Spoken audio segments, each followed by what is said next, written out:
the Festival of Apprenticeships in partnership with BT Group, showcasing opportunities to future talent. Morning, everyone. My name's Steve. I'm representing NHS England today. Also, Birmingham Solihull area for NHS Trust. So this includes Birmingham Solihull Mental Health Trust. I work for Birmingham Women's and Children's Hospitals. We also represent Birmingham Orthopaedic Hospital and University Hospital Birmingham, which includes the Queen Elizabeth Hospital and also Birmingham Community Hospitals. My role, I work in education at Birmingham Women's and Children's Hospitals, particularly with apprenticeships.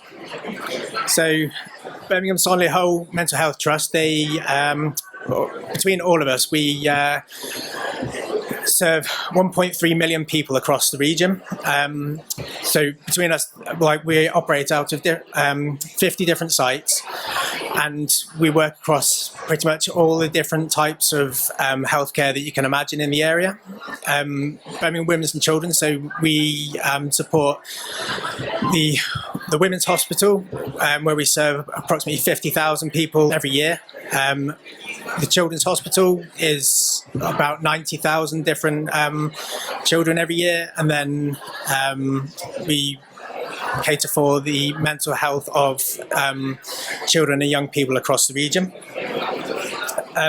So between all the different trusts, we work on what's called widening participation. So this is volunteering opportunities, work experience for children like yourselves, so work experience and virtual work-related learning, particularly apprenticeships.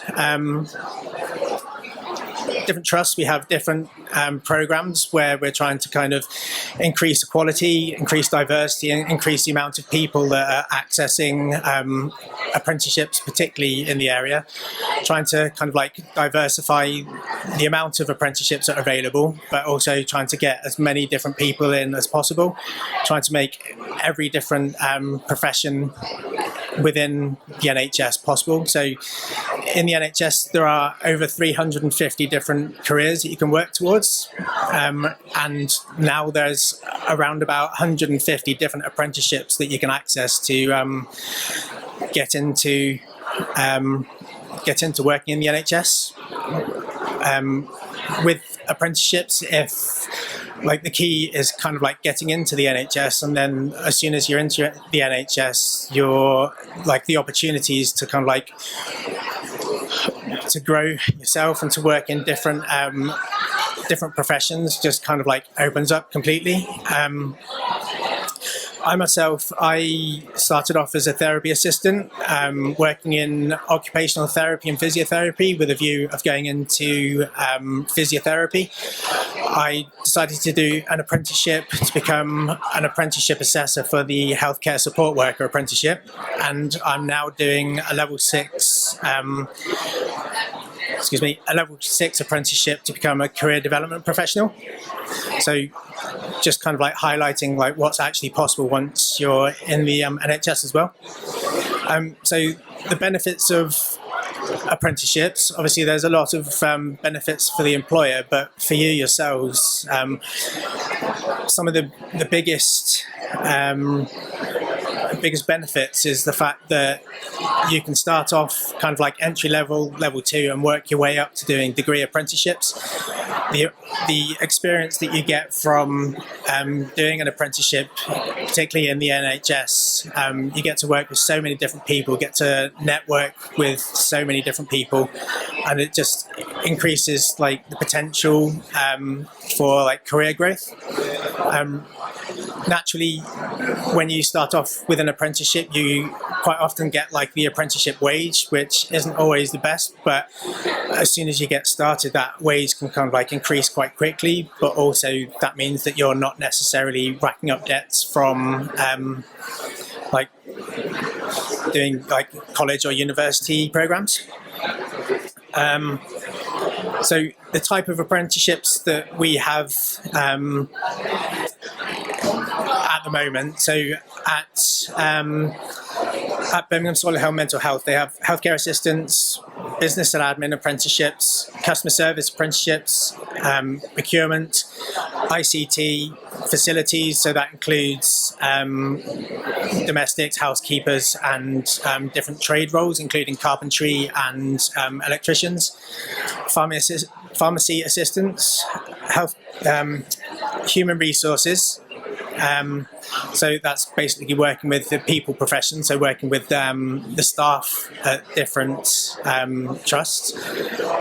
Naturally, there's a huge amount of staff that work at all these different trusts. At Birmingham and Solihull Mental Health, they have 4,000 staff.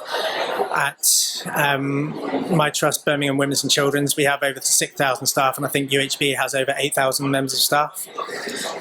But yeah, all the apprenticeships, once you kind of like into a profession within the NHS, a lot of the professions you can work up to doing degree level apprenticeships, so nursing, occupational therapy, physiotherapy, but also within like facilities within the people professions. And like I said myself, I'm doing a degree level apprenticeship for careers development. I think a common myth about apprenticeships is the fact that they're not very well paid, but quite often like the entry level apprenticeships, they might start off quite low, but as soon as you're in, you're getting like a full wage, quite a decent wage for doing an apprenticeship, and earning quite a lot to work up towards doing degrees. So big thing about like doing the apprenticeship within the trust is recognise the skills that that you can actually gain from doing the apprenticeships. So there's, if you have a look on the internet, you can find like lots of different pathways for the different apprenticeships that are available. So this one's the people professions again, and it kind of like shows the level 2 positions that you can think about doing, working all the way up to becoming like a senior people's profession, which is level 7, so that's like master's degree level. And there's lots of different pathways now. And I think that's kind of all I've got to say for now. Is there any questions? Awesome. So if you wanted to speak to me or my colleague Kingsley downstairs about anything to do with the NHS, our stand's number 5 at the bottom of the escalators, so please feel free to come and have a chat. The Festival of Apprenticeships in partnership with BT Group, showcasing opportunities to future talent.